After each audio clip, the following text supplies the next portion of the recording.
Hello বন্ধুরা, কোথাও চাষাবাদ করার জন্য সর্বপ্রথম পানির প্রয়োজন হয়। পানি ছাড়া চাষাবাদ কল্পনাই করা যায় না। অথচ সৌদি আরবে কোনো রকম নদীর অস্তিত্বই নেই। বছরে মাত্র 4 ইঞ্চি বৃষ্টিপাত হয়। যে দেশের নামের কথা শুনলেই আগে তেলের কথা মাথায় আসে। হ্যাঁ, এটাই স্বাভাবিক, কারণ সেখানে তো পানির পরিবর্তে তেল উত্তোলন করা হয়। বলা চলে দেশের 95% এলাকা মরুভূমিতে বিস্তৃত। পৃথিবীতে এমন 6টি দেশ রয়েছে যেখানে কোনো রকম নদীই নেই, আর সৌদি আরব তেমনই একটি দেশ। কিন্তু তারপরেও সৌদি আরব চাষাবাদে পৃথিবীর অন্যান্য দেশ থেকে অনেক এগিয়ে। শত শত রকমের ফল, তাজা শাকসবজি সহ গম এবং ডেইরি প্রোডাক্ট তাদের দেশ থেকে বিভিন্ন দেশে এক্সপোর্ট হয়। এমনকি 1990 সালে সৌদি আরব পৃথিবীর মধ্যে সবথেকে বেশি গম এক্সপোর্টকারী দেশ হিসেবে শীর্ষে ছিল। আর এটা ভাবতেই অবাক লাগে যে এই দেশে পান করার মতো পানি নেই বললেই চলে। তাহলে সেখানে চাষাবাদ কিভাবে সম্পন্ন হয়? আপনি যদি গুগল ম্যাপে সৌদি আরবের বিভিন্ন অঞ্চল জুম করেন, তাহলে আপনি এমন গোলাকার সবুজ বৃত্ত দেখতে পাবেন। আর এটা দেশের বিভিন্ন অঞ্চল জুড়ে ছড়িয়ে ছিটিয়ে রয়েছে। হ্যাঁ, এই সকল গোলাকার বৃত্তগুলোর মধ্যেই চাষাবাদ করা হয়। এ সকল চাষাবাদে সেন্টার প্রাইভেট ইরিগেশন পদ্ধতিতে সেচ দেয়া হয়।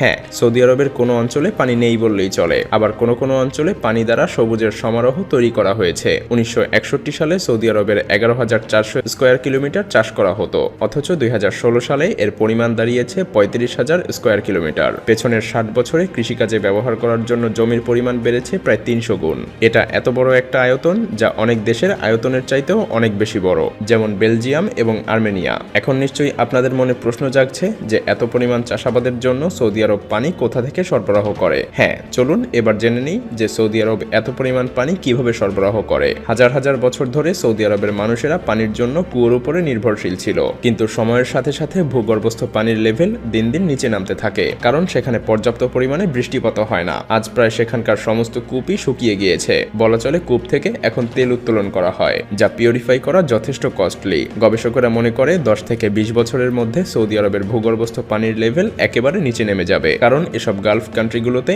এত পরিমাণ পানির ব্যবহার করা হয় যা আপনি কল্পনাও করতে পারবেন না। সৌদি আরব তার প্রয়োজনের চাইতেও 943% পানি বেশি ব্যবহার করে থাকে, বাহরাইন 220%, কুয়েত 2465%। হ্যাঁ, ঠিকই শুনছেন। জানলে অবাক হবেন যে সামনের 50 বছরের মধ্যে আরব আমিরাতের মিঠা পানির পরিমাণ শূন্যের কোঠায় নেমে আসবে। এসব কিছু মাথায় রেখে দেশের সরকার 2015 সালে পানির ওপর আরো অনেক বেশি পরিমাণে ট্যাক্স লাগিয়ে দেয়। এতে করে অবশ্য মানুষ পানির ব্যবহার অনেকটা কমিয়ে আনে। এসব দেশের সেন্টার প্রাইভেট ইরিগেশন মেথডে জমিতে সেচ দেয়া হয়। এই পদ্ধতিতে খুবই অল্প পরিমাণ পানি দিয়ে জমিতে সেচ দেয়া সম্ভব। এসব মেশিন দিয়ে পানি স্প্রে করে দেয়া হয়। এই মেশিন জমির চারপাশে ঘুরে ঘুরে খুবই অল্প পরিমাণ পানি দিয়ে অনেক বেশি আয়তনের জায়গাগুলোকে সেচ করে থাকে। সৌদি আরব পেছনের 50 বছর ধরে এই মেথডেই চাষাবাদ করে আসছে। কিন্তু এখন নিশ্চয়ই আপনাদের মনে প্রশ্ন আসছে যে এই অল্প পরিমাণ পানির যোগান সৌদি আরব কোথা থেকে দিয়ে থাকে। আসলে আমরা মনে করে থাকি সৌদি আরব লক্ষ লক্ষ বছর ধরেই এমন মরুভূমিতে পরিণত হয়ে আছে, কিন্তু জানলে অবাক হবেন যে আজ থেকে মাত্র 10,000 বছর পূর্বেই সৌদি আরব ছিল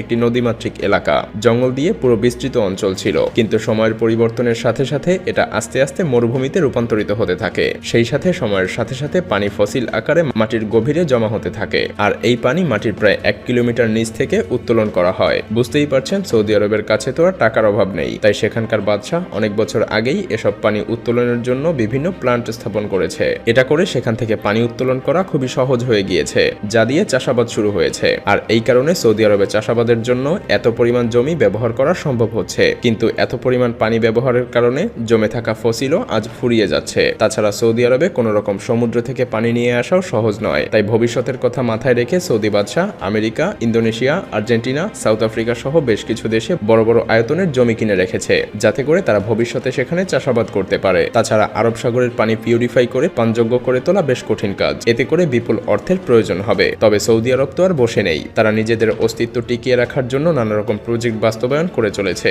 যেমন সৌদি আরব ওয়েস্টার্ন পেনিনসুলাতে অনেক বড় একটি প্রজেক্টে সফলতাও পেয়েছে। এই এলাকাতে বেশ কিছু বছর আগে তেমন কোনো ডেভেলপমেন্ট ছিল না, এমনকি এখানে পানিরও খুবই অভাব ছিল। তাই তখনকার সৌদি বাদশাহ এখানে ভ্রমণ করার সময় একটি প্রজেক্টের পরিকল্পনা করে। স্ট্যামফোর্ড ইউনিভার্সিটির পার্মাকালচারাস্ট নীল স্পার্কম্যান এবং হার্ভার্ড ইউনিভার্সিটির বায়োথিক মনা হামদির সাহায্যে এই প্রজেক্ট বাস্তবায়ন করা হয়। স্পার্কম্যান সেখানকার মানুষের সাথে 8 বছর সময় কাটিয়েছে, আর সে বছরের পর বছর এসব জিনিস নিয়ে রিসার্চ করেছে। এলাকাটিতে সমস্ত বৃষ্টির পানি ব্যবহারের জন্য নানা রকম পদক্ষেপ নেওয়া হয়। এতটুকুই নয়, সেখানে বাদুর, কবুতর সহ আরো বেশ কিছু প্রাণীদের জন্য পার্কও তৈরি করা হয়েছে। মাটি যেন খুবই দ্রুত শুকিয়ে না যায় সেজন্য তারা বিশেষ ধরনের উদ্ভিদ রোপণ করে। 7 বছরের এমন কঠিন পরিশ্রম শেষে 2016 সালে এই প্রজেক্ট ব্যর্থ হয়ে যায়, কারণ সেখানে তেমন পরিমাণ বৃষ্টিপাত হয়নি। সবকিছু যেন শুকিয়ে যেতে থাকে। কিন্তু 2018 থেকে 19 সালে বিপুল পরিমাণ বৃষ্টিপাতের কারণে সেই প্রজেক্ট আবার সফলতার মুখ দেখে। আজ সেখানে পুরো এলাকা জুড়ে এমন সবুজ দৃশ্য দেখতে পাওয়া যায়। পাহাড়ি মরুভূমি এলাকাতে মাটি উর্বর হয়ে উঠতে শুরু করেছে।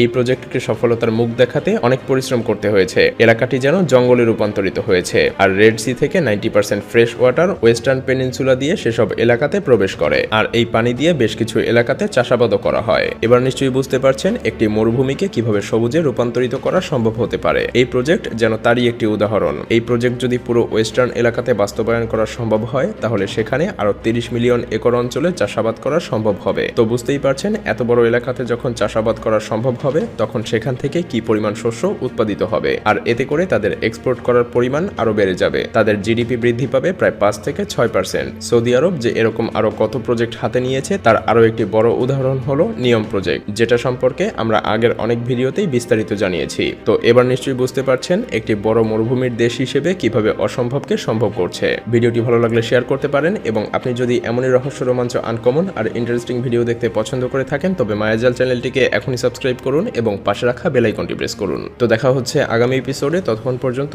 ভালো থাকবেন। ধন্যবাদ।